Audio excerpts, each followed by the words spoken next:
concern is that just like we are an evolution of those lower primates, it's going to be an evolution of us. Yeah, I think that's. I don't think. There may not be any avoiding it. It might not be. Again, we're the virus. Yeah. You know, and this is just one of my thoughts. This is me saying unequivocally that.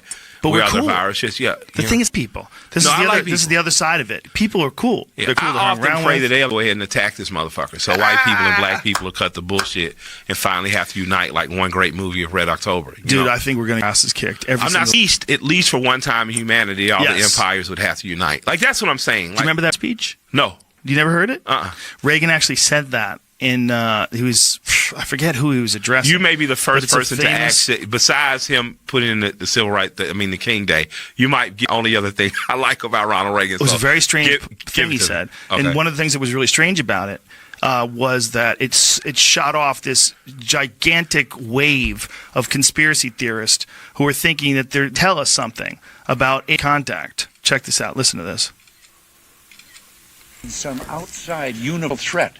I occasionally think how quickly our differences worldwide would vanish if we were facing an alien threat from outside this world. Dude. And yet I ask you, is not an alien force already among us? What could be more alien to the universal aspirations of our peoples than war and the threat of war? Tell you what, dude. Ronald Reagan knocked the fucking park right there. With that speech, straight up, I have a song called, many of you know, wasn't the biggest fan of him or many U.S. presidents because I rapped about more than him in there. But that definitely is going to make it on a Killer Mike song. Really? I have to. You got it. Just Killer Mike and LP. We definitely, if anybody think aliens are going to come kill us all one day, so I'm going to maybe suggest to L. Hopefully he'll use it, but if not, fuck it, I'm going to do it. That shit is amazing. Yeah. Yeah. Do you think that it is possible that aliens came down and manipulated the genetics of lower primates and created people? I'm willing, based on all the theology, I'm willing to accept it. That's a possibility, because I don't think that we're alone. Right? I just don't. There's nothing. Even if there's some divine thing that woke up and decided to make us, and we're special children, and we're on Earth, the blue planet, there had to have been some other things made or played with. Right? I don't think that. I think it's very arrogant as a human being to think that it's just us, right? Mm-hmm. And I think that the possibility that something made it here and something happened exists, absolutely. Because if we're experimenting on animals and things, my daughters are me. Their temperament is me. Their curiosity is me. Like, I'm looking at Michael and I'm looking at Anaya and I'm like, arguing with Anaya is like arguing with myself. She doesn't know why she acts like that. I don't know. Now, if I can look at my pit bull and say, well, her mother acted like this, and this is why I know she's coded this way, I know her father was this, then I have to look at my daughter and say, on a genetic basis, 23 of my chromosomes, I know our temperament is like that. I know why Michael is not going to argue. She's a smart kid, she's an art student, but the minute you put her in danger, she's going to punch you. You know what I mean? That's what it's going to be. And it's not going to be anything else, because she is going to protect her. So it's like, I have to think that my curiosity, if nothing else, my drive to do this. So if you take the primate side, you say, well, you know that I have to live amongst this. I got to survive as wolves, as lions, tigers, bears out here. I have to go high. I have to create shelter. There's something else with a very small input could have dropped here, landed here. And what's crazy, if you look into Nation of Islam philosophy of sorts, they have a UFO type philosophy. Something here, and by their mind, a scientist created, all of went astray and kind of created the different races. But something could have come here, and it gets here, and it says, boom, if I do this and this, and I create this, and then we set upon evolution, and we end up here. Or that just could be, me stoned, having watched too many sci-fi movies, but it's possible.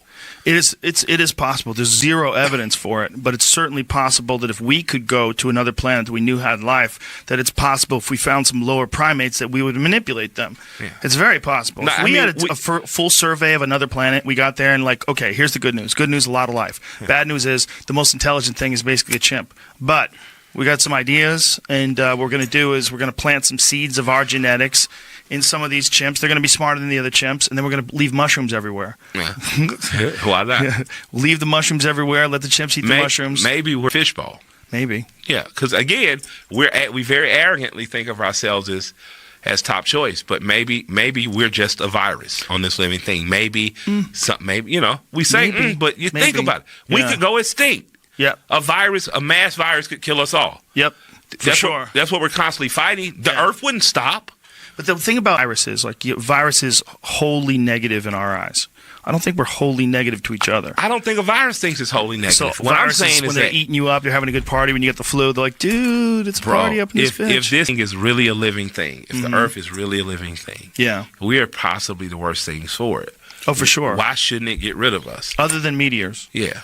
Yeah. We're the worst thing, not just the biological life, but the particulates in the atmosphere. And now we're creating technology that's going to eventually kill us that may be able to live in harmony with biology. Maybe. So, maybe it's over for us in a few thousand years. Just to give you an example, in my book, I talk about Winston Churchill. Winston Churchill in 1939 wrote an essay about the fact that there could be life on other planets, around other stars, and we should search for it. Now, he didn't have a chance to publish it because he became prime minister and then had to fight the Second World War against the Nazi regime. So much money was wasted in that war. If that money was allocated to the search for extraterrestrial life, the way that Churchill envisioned it before the war, we might have known the answer by now. And what I'm saying is this is just an example for how non-intelligent we are. We are not working together towards a better future. We're fighting each other. And that's the answer to your question, that we might not live very long. But you're saying this as you work at Harvard and as you're writing books on extraterrestrial objects. Right. I don't necessarily agree with you. I think there are massive problems with people, but I think we are far better than the human beings that lived 2,000 years ago in that regard. And I think that we will probably be looking back on this day and age and mocking how stupid we are when we are more advanced 2,000 years from today. I really hope so, and that's what I think we're moving in that direction. Well, that's what I'm trying to promote, but I'm not necessarily as optimistic as you are. I think our cake is still in the oven. Let's hope so. I really want that future. But, I'm doing my best, but you can see from the pushback, yes, to which I don't have access because I'm not, I don't have an account on the social media. Congratulations again for that. I think I think we're moving. I think there's conflict, but I think for whatever reason, the way human beings operate, we oftentimes need conflict in order to make improvements. Right. We need a yin and a yang. We need a give and a pull. If we don't have that, we get complacent. Why can't we understand the best path forward without... it's just like using a GPS system and it says recalculating. Yes. Every time we have a crisis, recalculating. So we recalculate our next move based on all the mistakes we've made. Why can't we be smart in the first place? I think we have biological limitations that are based on our ancestry. And our ancestry is filled with tribalism and chaos, and we're primates. I mean, that's part of the problem. And I think that our issue with racism is the same issue that we have when we have religious discrimination or cultural discrimination. It's tribalism. I agree. And we are, it's wired into our DNA. Now, my problem is, why couldn't science, given that, there are billions of Earth-Sun systems within just the Milky Way galaxy, and then 1 trillion galaxies like the Milky Way in the observable volume of the universe.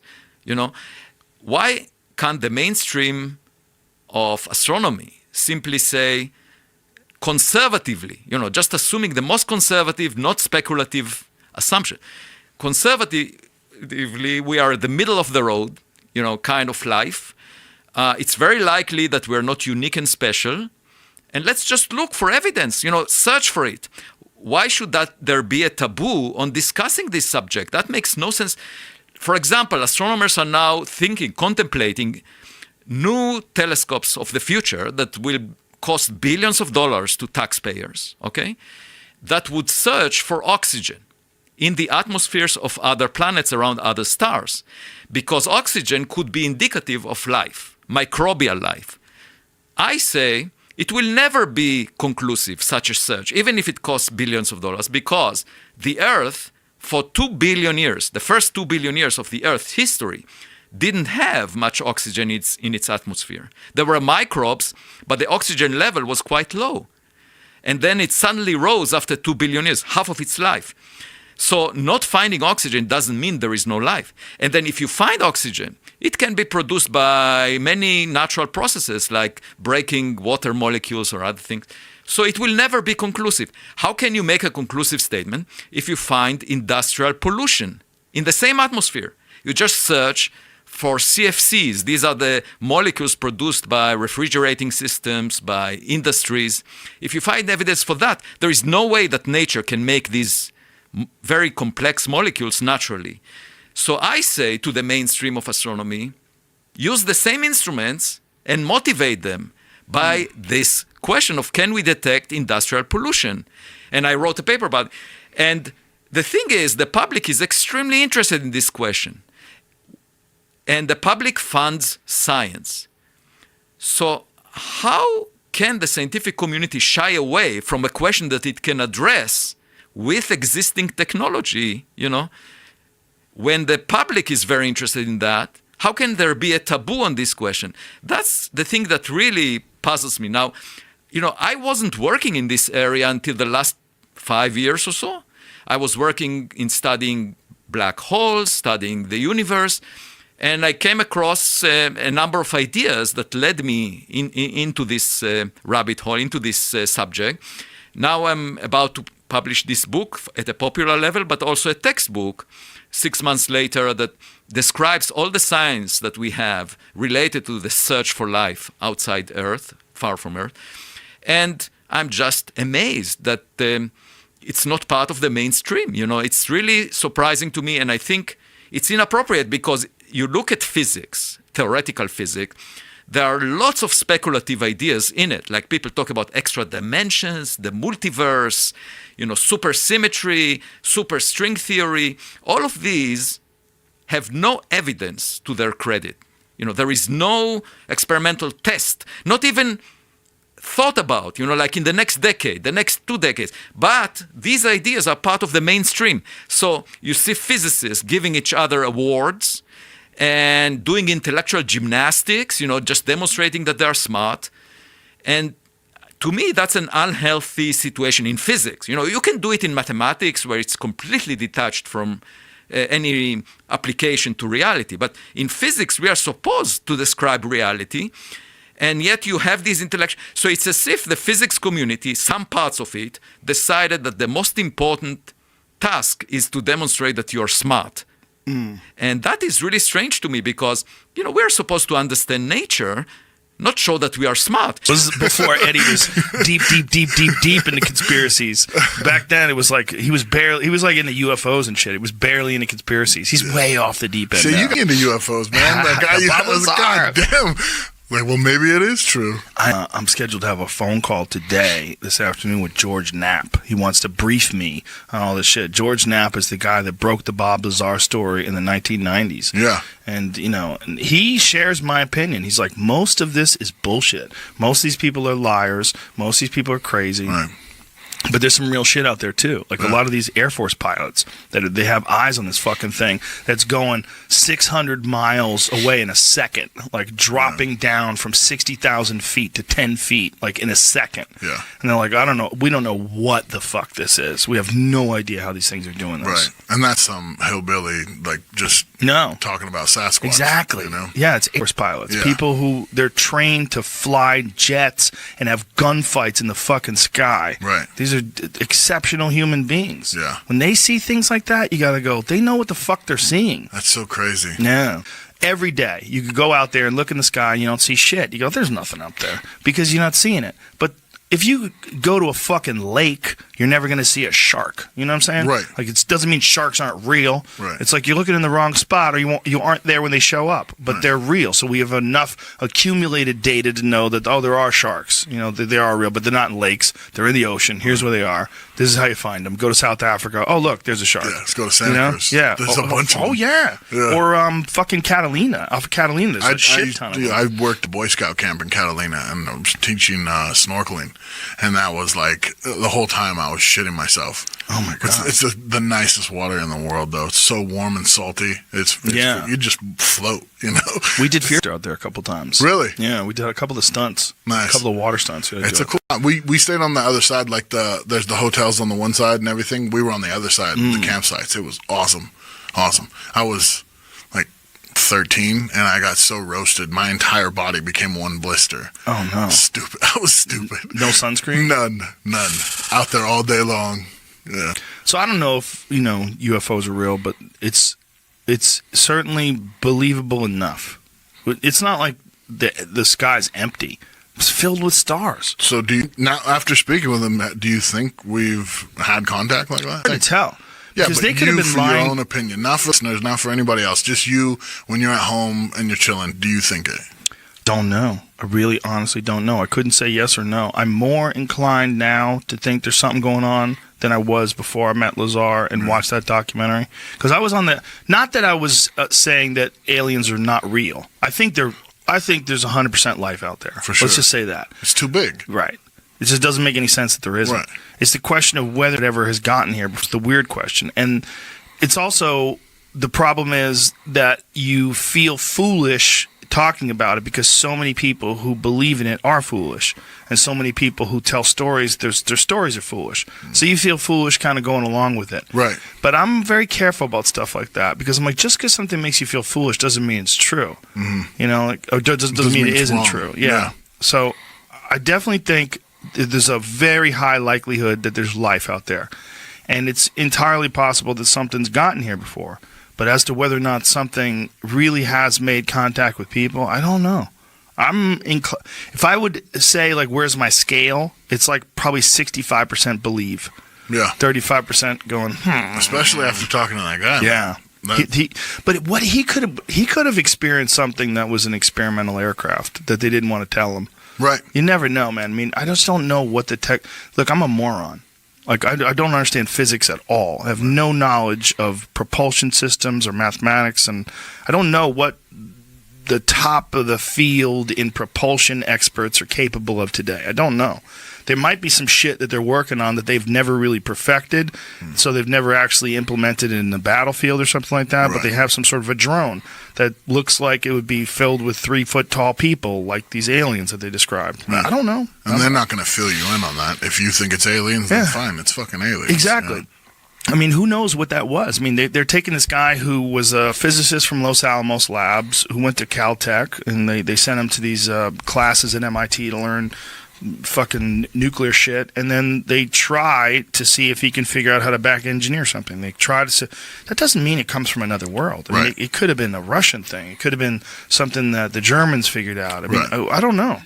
But I'm more inclined to believe him than not believe him. Yeah, he didn't seem like he was full of it, you know? Exactly. And just looking at him, he also seemed like he even wanted to be here. He did. He's talking about it before we even got out here. It's like, I just got to tell you, I'm getting a migraine. Yeah. And, like, you know, Jeremy was trying to talk him into doing it. Like, we're going to be fine, George. I mean, Bob, this is important. It's really good to do this, and we're going to be able to really get the story out. But I think more people told me that they got more out of the conversation because it's just him talking, no spooky music, no edits. Right. And you get to see, like, he's honest about what he knows and doesn't know. And when he would say, like, what do you think about this? He's like, maybe, I don't know. Right. I mean, it's like, he wasn't a bullshitter. He didn't rehearsed or full of shit, nothing. No. Like, what he was saying, if he didn't believe in that, at least to himself, what he was saying, I'd be fucking amazed. And his story has not deviated in 30 plus years, which you can't.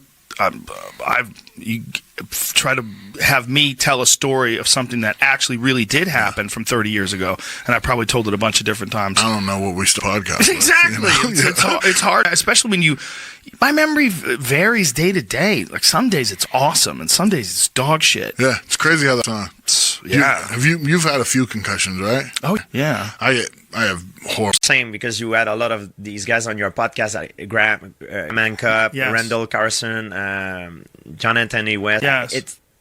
There's clearly knowledge that we've lost in the past. Like, this is for sure. Like, just think about the Library of Alexandria. Yes. Man, imagine the knowledge that it wasn't there before it burned. I know. Imagine. Oh man, Imagine.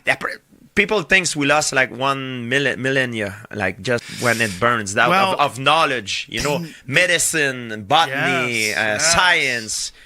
It's just crazy to think of. So very often, sometimes when crazy stuff happen like that, like I just think that perhaps they had knowledge there's knowledge that we lost. Like just think about the Greek fire. It's a weapon that was used in the naval battle, and it's really known about historian. You can research.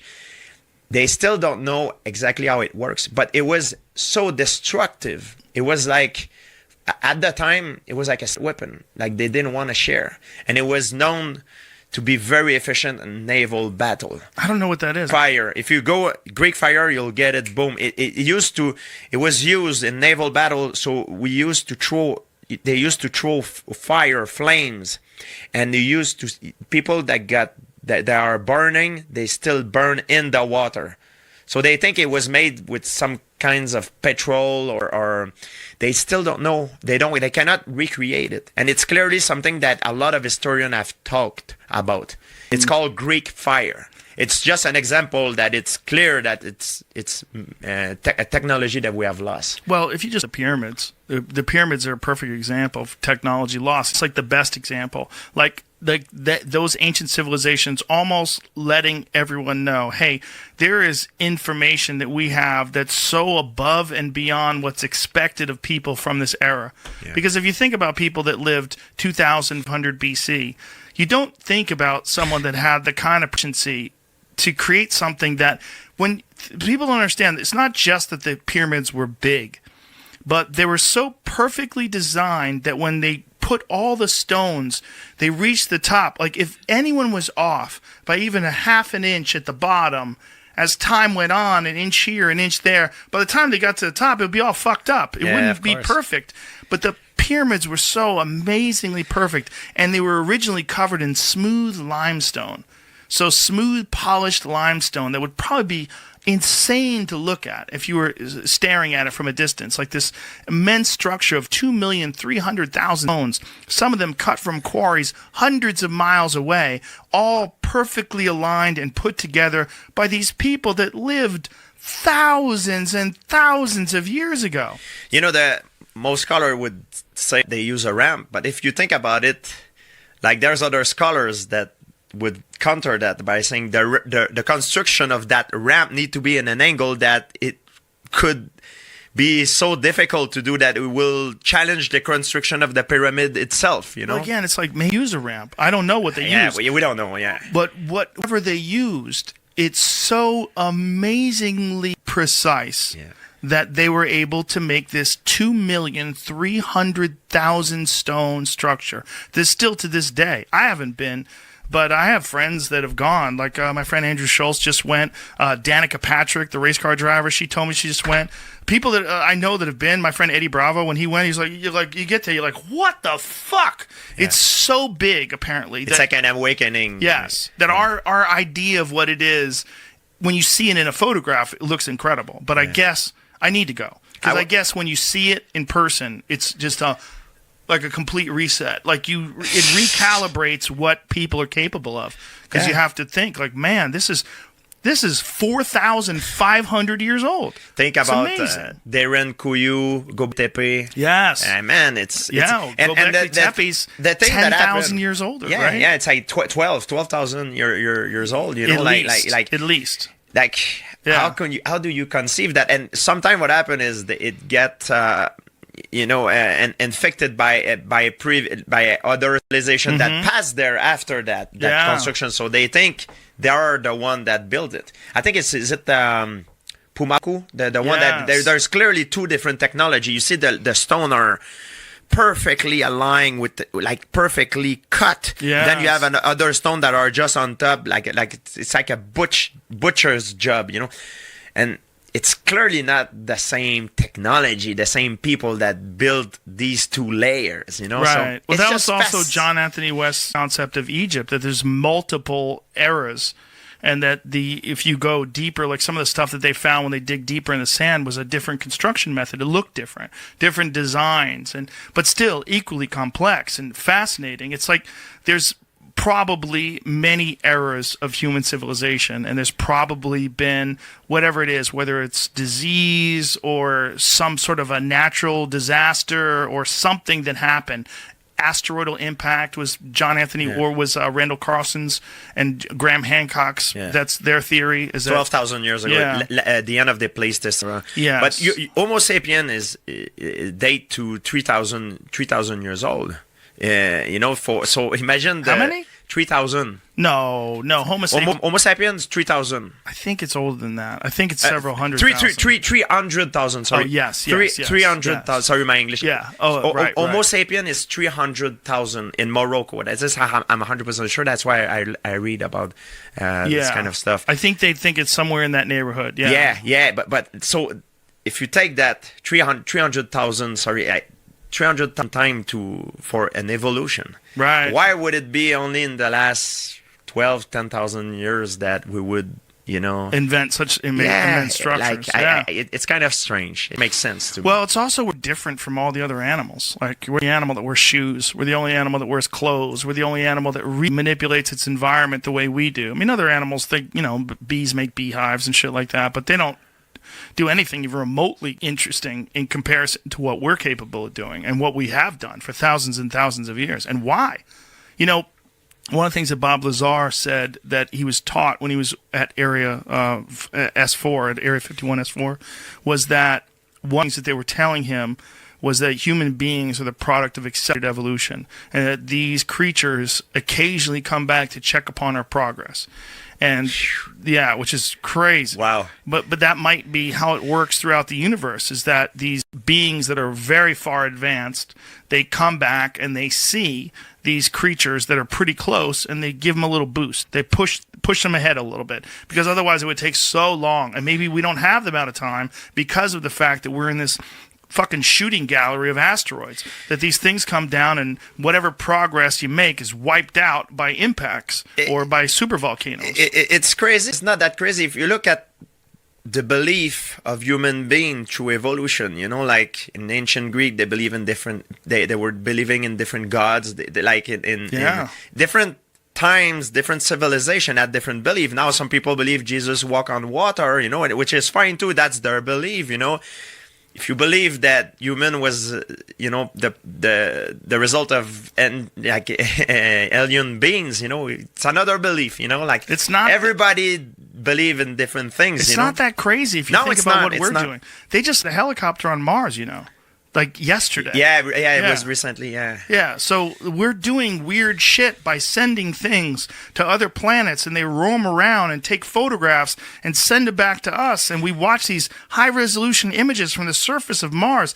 This is just within the last, less than 100 years, we're capable of doing this. Who knows what's going to happen within a few thousand years? Yeah. So if human beings stay alive and the Earth stays in one piece for a few thousand years, and then we're sending things out to various planets, and maybe that's what these beings are. Maybe these beings are these artificial intelligent robots that other intelligent entities have constructed and send out through the galaxy. I'm going to tell you something in the future, because now we know there is real. But I mean, again, how do these systems really work? So this is my kind of conspiracy detection kit. The grander the conspiracy theory, the less likely it is to be true. Like say Volkswagen cheating the emission standards in Europe. That's a very specific conspiracy theory. Turned out to be true. They really did do that, and for obvious reasons, profit motive, right? But so if you scale up from that, they're trying to control the entire European economy or something like. Well, no, that's too big. That's just trying to make money. They're just trying to make money, right? So, the more people that have to be involved, the more elements that have to come. People are incompetent. People can't keep their mouth shut. For the most part. For the most part, yes. Now, to be fair to the other side, if you read about the development of the U-2 spy plane and the AR-71 Blackbird, this was done in Burbank, where you used to live. And that's right in the heart of L.A. How did they do this for all those years and nobody knew about it, right? Well, they were acting on the interests of the government. They were trying to be patriots. They kept their mouth shut because they were trying to win a war against the evil others. Right. So, again, like with the recent UAP sightings, what I want, my initial response is the SR-71 Blackbird was, before it was declassified, there were commercial pilots going, oh my God, there's something going 3,000 miles an hour, 50,000 feet above me at 30,000 feet. This is impossible. We don't have anything like that. Well, actually, we did have something like that. Yeah, so I suspect that that's what you think some of these UAPs I think in a decade or two, we're going to find out, we had these incredible drones that could fly at these speeds. I tend to lean towards that as well sometimes. I go back and forth with it. I had Ryan Graves on recently. I saw that. It was a fascinating conversation because the way he was describing things with no visible means of propulsion, no technology that we currently know is available could act in the way those things were acting. I wonder if that is what it is, if they have some sort of very advanced drones. And the fact that they seem to be transmedium, they seem to be able to enter into the ocean and then leave the ocean, I wonder if that's something that we have, because these things, they're... one of the ones that he described is like a translucent circle with a black sphere inside of it. Right. And that when they updated their radar systems in 2014, they started seeing them all over the place on their systems. And that these people spotted them visually, and that they were behaving in a way like at 130 mile an hour winds were completely stationary. I wonder if those are super advanced drones. Another problem with these videos is that they're very grainy, blurry. You can't quite make out what's going on. Like the one that it looks like it goes in the ocean, comes back out. It's not clear that it goes in the ocean because the horizon in the ocean is so blurry, right? So I'm a member of this Galileo project at Harvard, run by Avi Loeb, the head of the astronomy department. I had Avi on. Yep, I know. Yeah. And he's raising money to put cameras, high resolution cameras, all over the world, particularly in the places where people like Graves say when Graves told you, we saw these things every day, it's like every day. Yeah. There surely must be high-resolution photos of these things. But those jets are not designed to take high-resolution video. They're designed to fight against enemy jets. Right. That's what they're designed for. They're designed to recognize these enemy combatants and engage with them in the most effective way possible. That's not with high-resolution digital video. Right. Well, that would be the solution. We just need better data, right? Well, I wonder if they want better data. Now, let's assume we do. The government, but listen, the federal government. Yeah, imagine they are running top secret programs using advanced drones and a technology that we're not currently aware of, right? And that the United States government has these. They wouldn't want people taking videos of these things. Why would they? Right, but everyone has one of these in their pocket. But you can't get digital video of something that's 7 miles away moving at the speed of sound. Well, you're not going to get digital video of that. That's what we want to do with the Galileo project. And according to up there. Christopher Mellon, a guy who did work for the Defense Department, he said there are top secret videos and photographs that he's seen or that he's aware of that are pretty spectacular that they don't understand. Right, I've heard him say that. It's like, okay, then let's see them. Well, but why would they release that? This is the question: is like if they, just like the Blackbird, just like the stealth bomber, many of the other projects that they have that were top secret before they became public, why would they release all that information? Probably wouldn't. Right. Yeah. Right. I wonder what that stuff is. And the fact that it happens so often in that very specific area, who knows? Another thing I was thinking about with the UAPs is in the history of technology, no nation gets very far ahead of any other nation. Right. They either back engineer it or copy it or steal the secrets and so on. It's not likely we would have anything that the Russians and Chinese wouldn't be pretty close to having also. Just think of just the development of jets. Or the development of the nuclear bomb. The nuclear bomb. I mean, the Russians had, so 1945 was Hiroshima, and 1949 the Russians, they stole our secrets, right? So this idea that, these are super advanced drones that we have and the Russians and Chinese don't have, it's not likely they would not know the technology that we know, the physics, the aerodynamics, and the engineering and all that, because they read the same journals. They do the same research we do. So what do you think it is? Well, I think it's probably multiple things. I think some of them might be drones that just really high-tech drones. Some of them are just blurry videos that are... I think the one of the sphere inside the cube, or cube inside the sphere is probably a balloon. A balloon? Yes. A balloon that stands stationary at 130 mile an hour winds? Appears to stand stationary. Appears with the most sophisticated tracking devices that these military jets have. I know. These are anomalies. Yeah. So we just need better but data. Why would you think it's a balloon? Well, what else would it be? Okay, it might be, it might be a drone. It's certainly probably not an alien spacecraft and so on. Certainly, probably not. Why do you say that? This is kind of gets into the argument of the SETI program. Yeah. There's so much empty space out there. The chances of them finding us are pretty slim. I Really? separate. But we two find questions. planets all the time.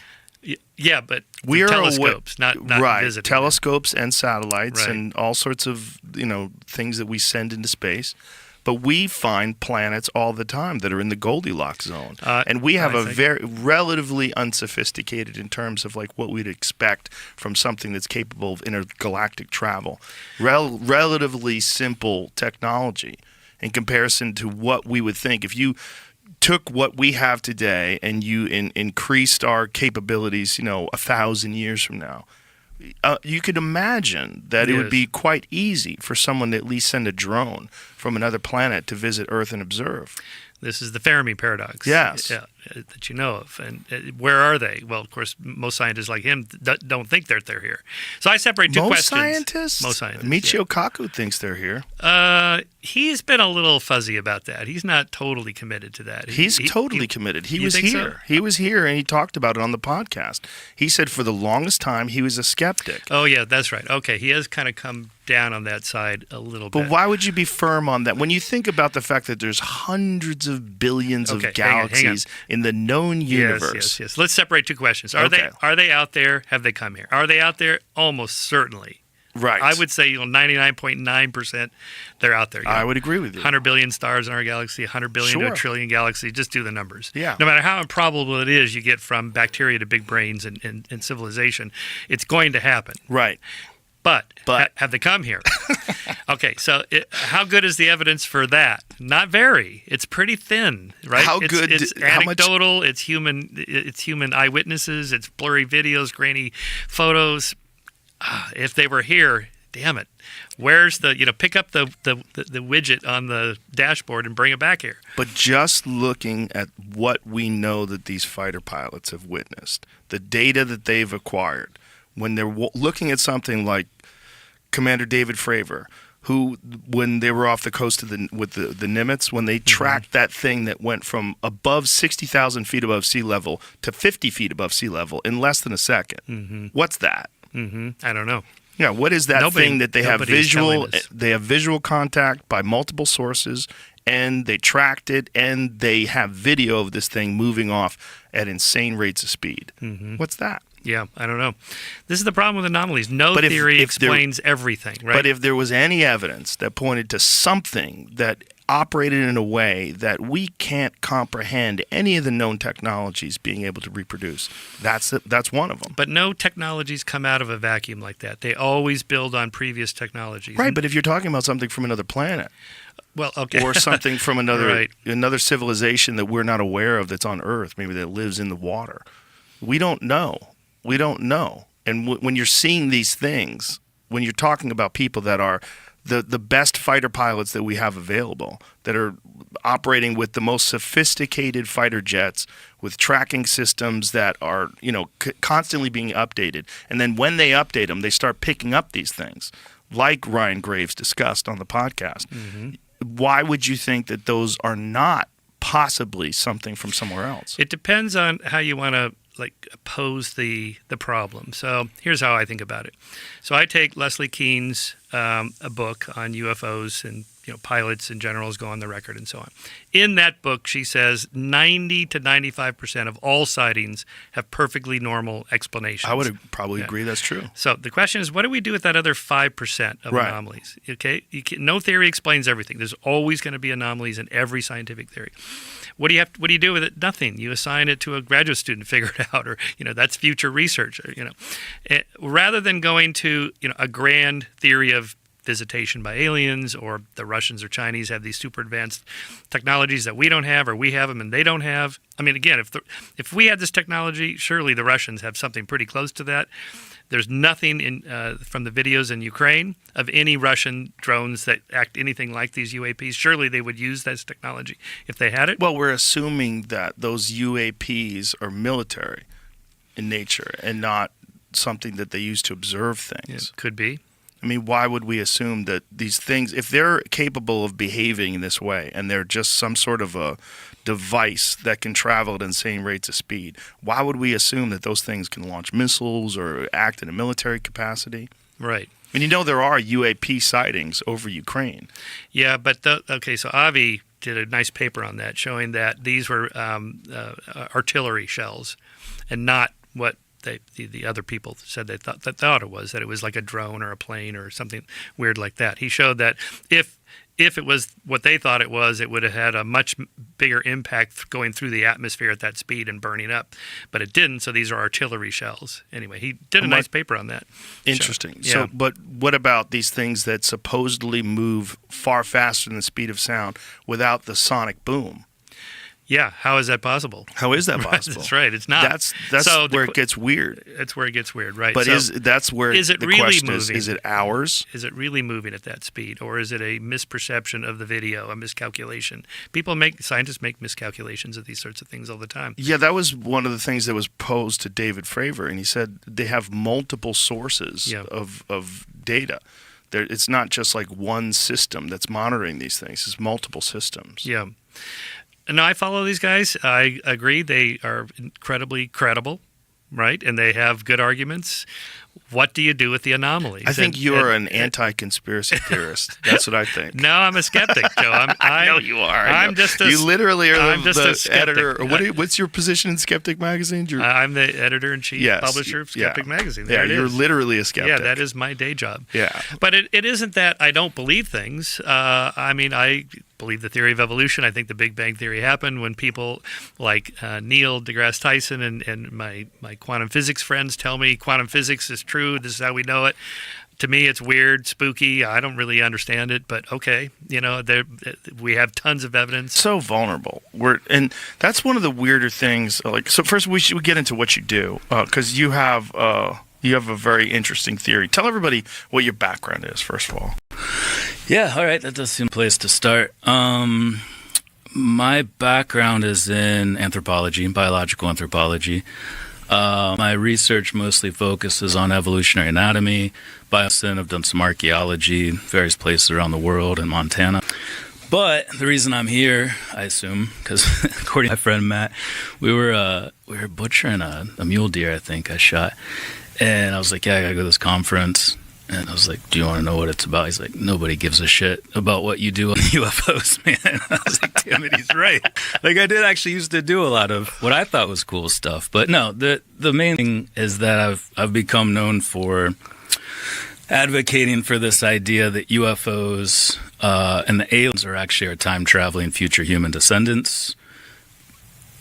I wouldn't even say as opposed to extraterrestrials, because I think that's a component too. I oftentimes get pigeonholed. People are like, oh, you just think they're all time travelers. I don't. I actually say this all the time, but it doesn't matter. I do think there's a lot going on. But my background and the reason I approach this question this way is because there's a lot of characteristics of these aliens that look so hominin. They look just like us.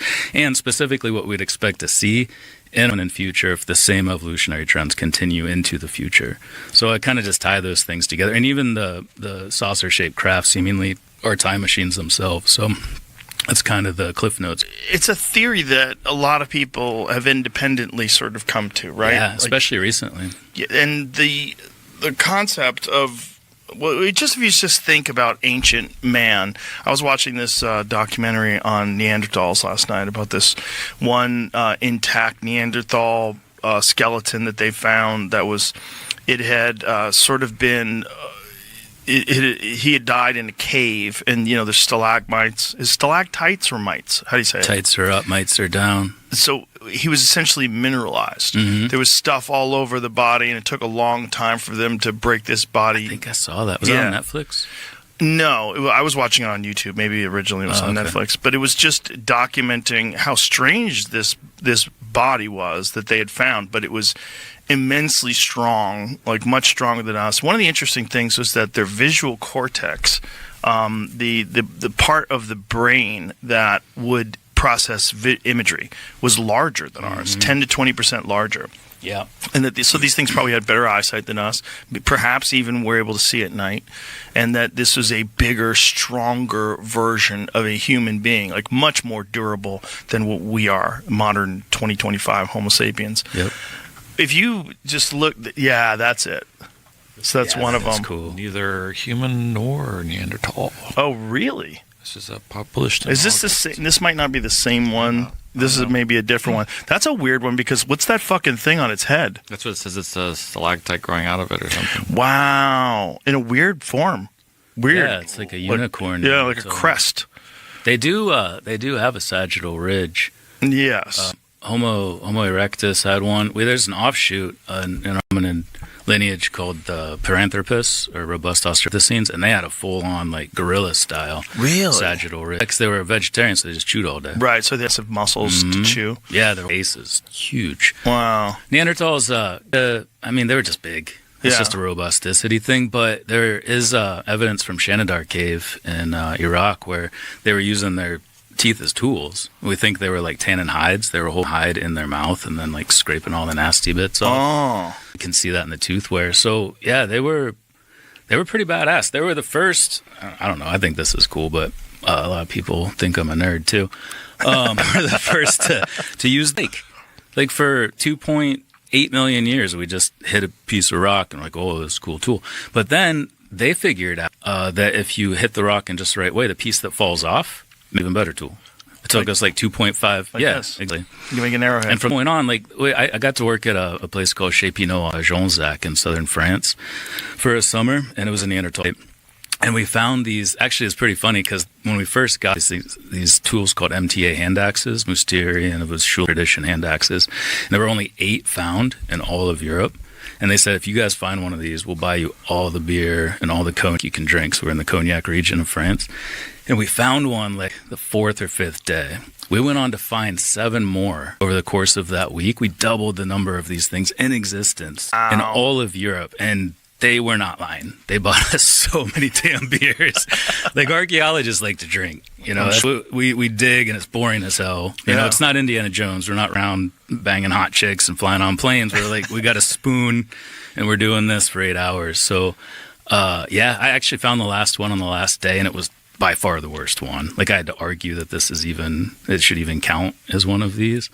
It was a cool site. They were doing well, but we were doing better. We came in and replaced them. Well, something happened to replace them. Yeah. But the point is, as time goes on, humans today are probably the most feeble version of humans that have ever existed. Oh, for sure, yeah. And we're the most feeble versions of people that have existed within the last century, right? Like if you go back to humans from the 1920s versus humans from the 2020s, people have way less testosterone now, way higher instances of miscarriages, way lower sperm count.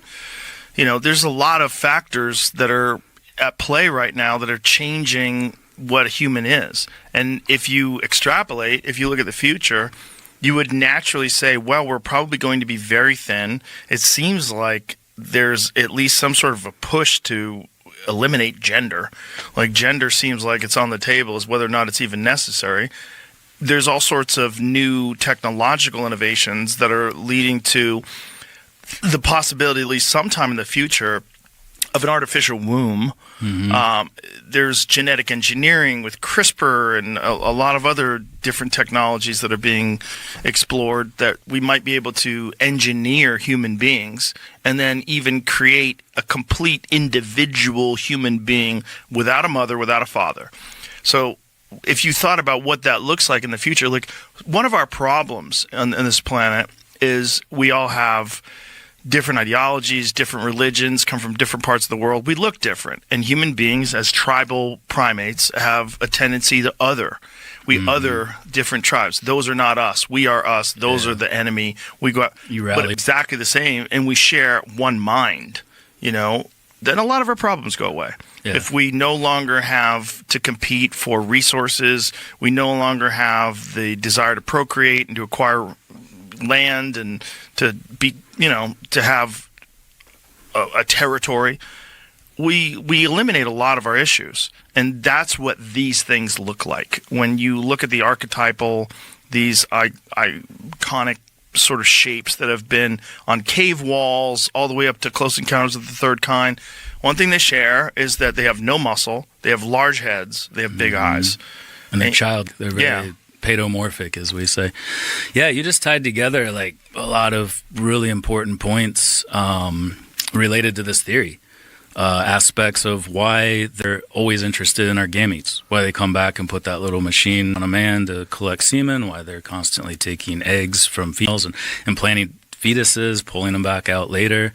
Like really focused on reproduction, gamete extraction, and one of the things that might be doing that in the future, if these are future humans, let's just assume for a second, hypothetically, is that they might be having problems directly resulting from these trends toward self-domestication, these trends toward feminization, these trends toward reduced sperm counts, which is 60% across most populations of the world, in the industrialized, 50% across the entire world. Problem with reproduction, in vitro fertilization, exogenesis chain might help solve some of those problems, growing the fetus out of the body. So yeah, and like you said, what do they look like? They look like kind of a hybrid between males and females to some extent, but there's still an essence of gender. Like if you talk to Whitley Strieber, he's with this being, he says in Communion that I had a sense that she was a woman. I don't know why, but I kind of sensed that. So it's almost like the essence of the individual, the soul of the individual still retains that sort of gender identity, even though our bodies are becoming more childlike, more gender indiscriminate. I don't know. But yeah, you had one of those ways in which we might sort of grow together as a species. Now, when you say they are extracting sperm, like how many of these stories do you take seriously?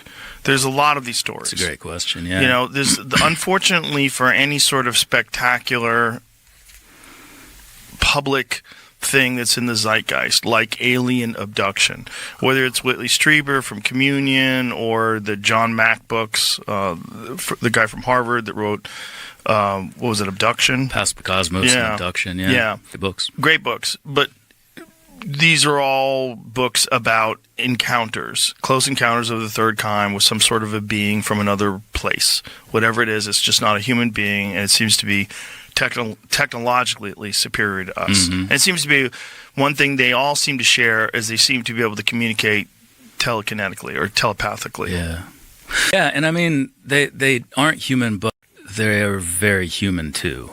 So for instance, like that's one of the main reasons I started exploring this. I was actually kind of put to this when I was 8 or 9 years old, sort of activated and put on this path by a weird thing that happened to me when I was a kid.